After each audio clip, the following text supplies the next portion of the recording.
Coming up here on the San Francisco 49ers Report, I'm Chase Sr. Thank you so much for watching today's show. I want to talk about another pass rusher trade target for San Francisco, an option that the Niners could deal for to team up with Nick Bosa to really bolster this defense.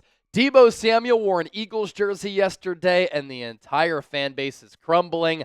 And from New Orleans for the Super Bowl, the latest Brock Purdy contract report, we're going to round out the show with that.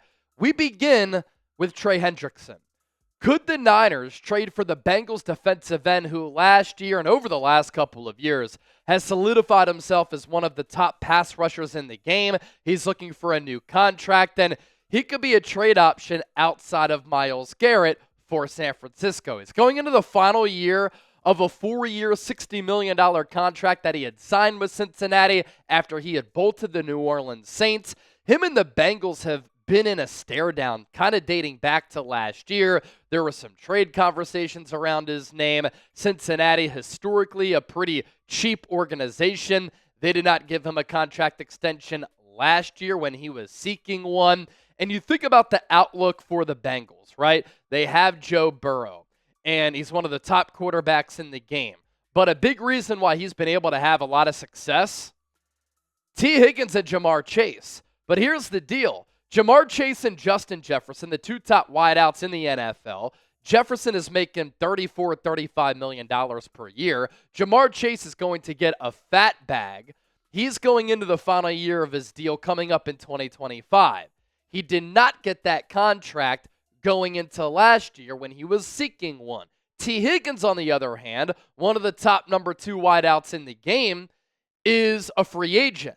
And he's the number 1 wide receiver left in this free agency class. And so you're Cincinnati right now, and you have Joe Burrow under contract. He's been able to put up gaudy numbers because of Jamar Chase and T. Higgins. Do you want to pay them to help out your quarterback, or do you want to give big-time dollars to a 30-year-old defensive end who's starting to get a little bit older, but is still putting up dynamic, incredible numbers? A lot of the talk around the Niners this week, and for other teams across the league for that matter, looking for a defensive end, is about Myles Garrett.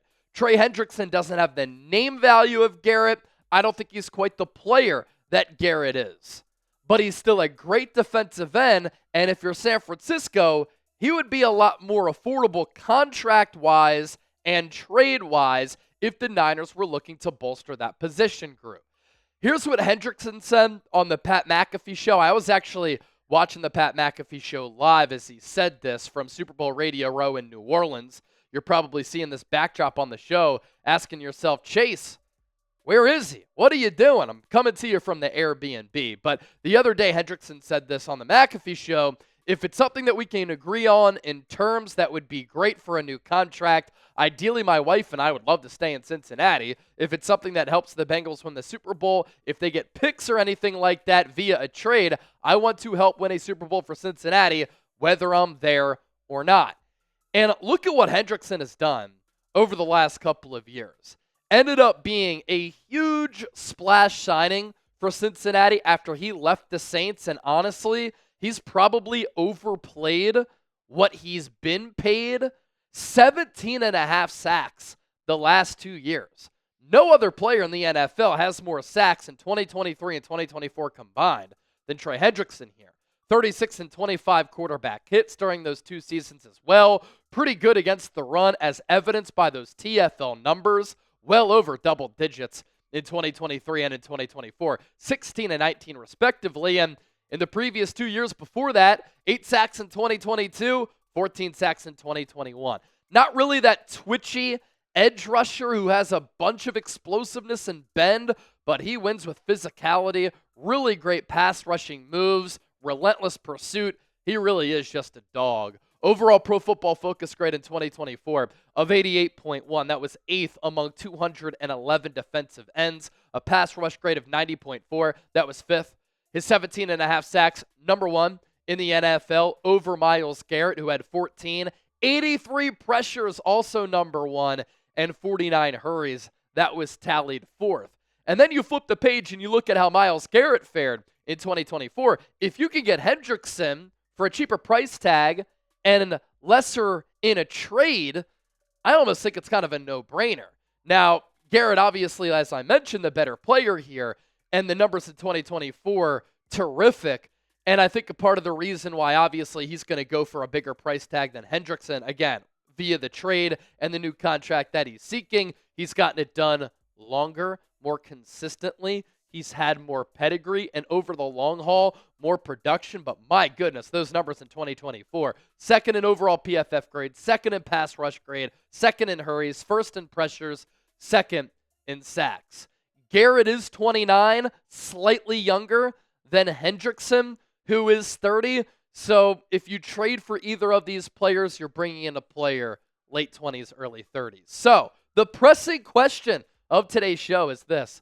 Pick a defensive end trade option. TH for Trey Hendrickson, MG for Myles Garrett.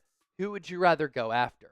Still to come here on the show, Deebo Samuel wearing an Eagles jersey at the Super Bowl. How could he?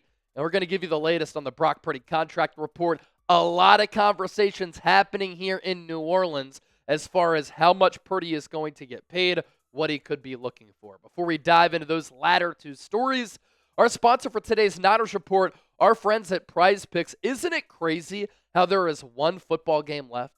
I mean, shoot. This game is going to happen between the Kansas City Chiefs and the Philadelphia Eagles, and then we don't see another NFL game until September, at least one that matters. Preseason games obviously coming your way in August. This season has flown by.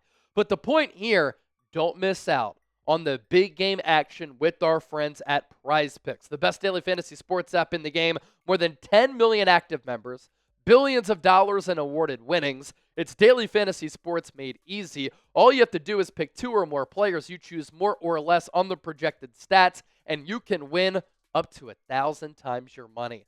All you got to do to get hooked up, head to prizepicks.com/CLNS. Use that code CLNS. And how about this?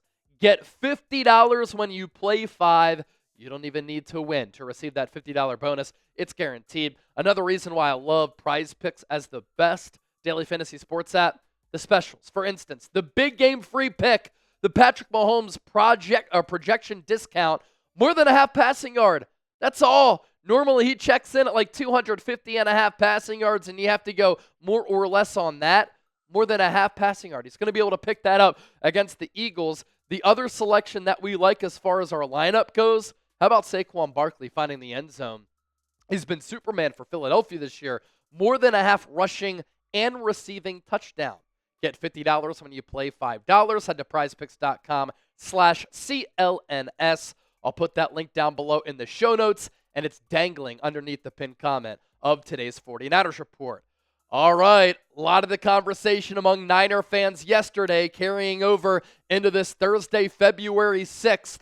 This picture, taken by friend of the show, actually, Elliott Shore Parks, WIP in Philly. He saw Deebo Samuel at Super Bowl Radio Row rocking a Kelly Green, A.J. Brown Eagles jersey, and he tweeted it out, and my goodness, it went viral, millions and millions of views, so many interactions. And look, I get why fans are upset about this. As I always like to say, the word fan is short for fanatic, and people are going to root on their teams. They're going to be very passionate about that. And Eagles-Niners has become a pretty big rivalry inside the NFC over the last couple of years. It's interesting because prior to the 2022 NFC Championship game, it wasn't a rivalry at all. These two teams had met once in the playoffs in the 1990s, and then the Eagles beat the Niners in the 2022 NFC Championship game. They talked some smack, so too did the Niners in the lead up to that game. Brock Purdy got injured.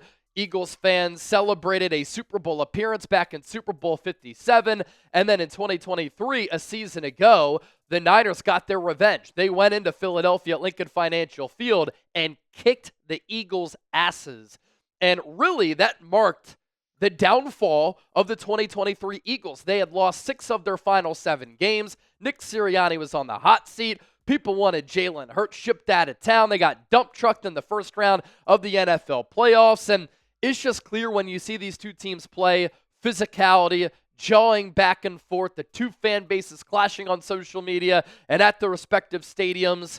These two teams do not like one another. So when you see Deebo Samuel rocking an A.J. Brown Eagles jersey, a lot of Niner fans will say, traitor, how could he?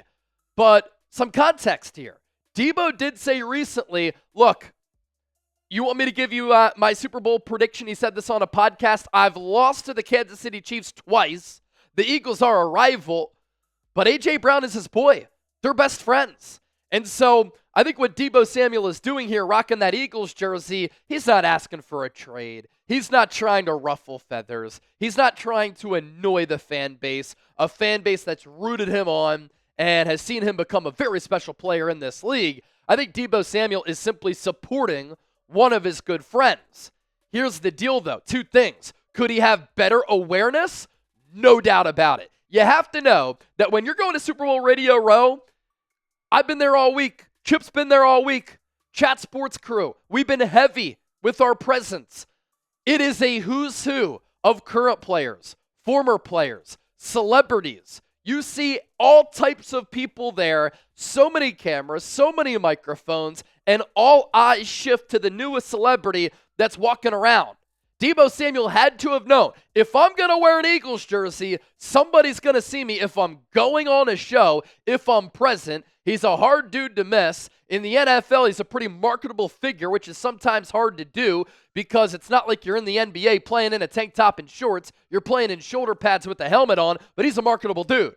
So he could have better awareness and know, if I wear an Eagles jersey, it's probably not great. I get it, he's trying to support a friend, but that's why fans are annoyed here. And the other thing is Deebo Samuel in shape, especially after a bad year in which he was not in shape, in which he was not creating separation. He wasn't breaking tackles. There were no house calls. He had a career worst year, and it's not a good look that when you sign that contract extension since then, the play has gone downhill.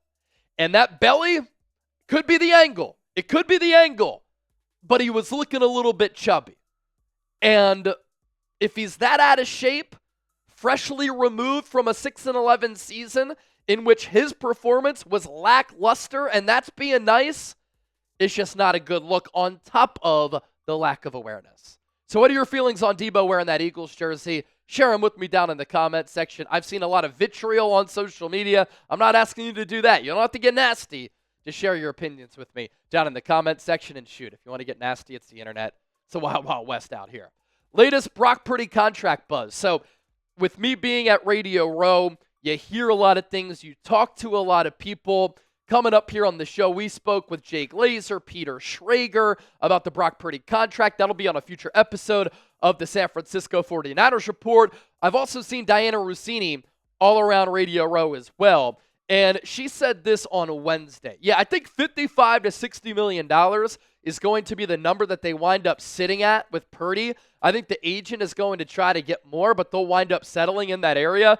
Let's make it clear, though. I don't think Brock Purdy's sitting there going, I'm demanding. I want to be the highest paid quarterback. I think for Brock Purdy, if it was up to him, he'd probably make a little bit more than what he's making now as long as he can drive his Toyota. He shouldn't have got his offensive lineman a Toyota, by the way. Toyotas, because they're so bad. Anywho, I don't think this is the type of player that's in this to be the richest man in football. I think he just wants to be paid what he's worth and continue to try to improve it and get them a Super Bowl. Look, I'm going to go back to the report that I had, I guess, a couple of months ago at this point.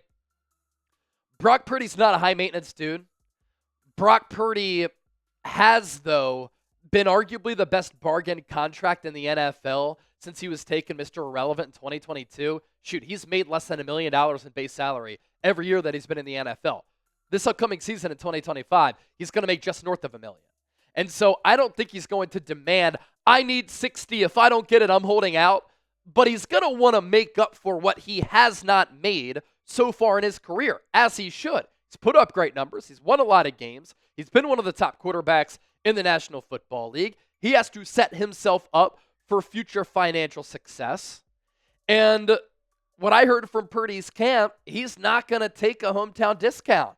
And again, he probably shouldn't. He does have some negotiating leverage here, but I also don't think the Niners should overpay and give him $60 to $65 million. If they can get him 50 to 55, I think that's what's best for their football team, because you can continue to build a complementary squad around him. And I don't think that Brock Purdy is that alien quarterback who can make do with subpar parts like a Mahomes, a Joe Burrow, a Josh Allen, and Lamar Jackson. He needs some pieces around him. It's not a slight because a lot of quarterbacks in the NFL need that. Jalen Hurts is playing in the Super Bowl. He's needed some of that support. Before we dip on out of here, don't forget to hit that sub button. As always, thank you so much for watching the show. Once I'm back in the Chat Sports studios next week, and I'm not covering Super Bowl 59, going to be back to pushing out so much content. We've been able to do that every single day this week, but we'll continue to just keep it humming here on the show, so be on the lookout for that, and thanks for your support as always.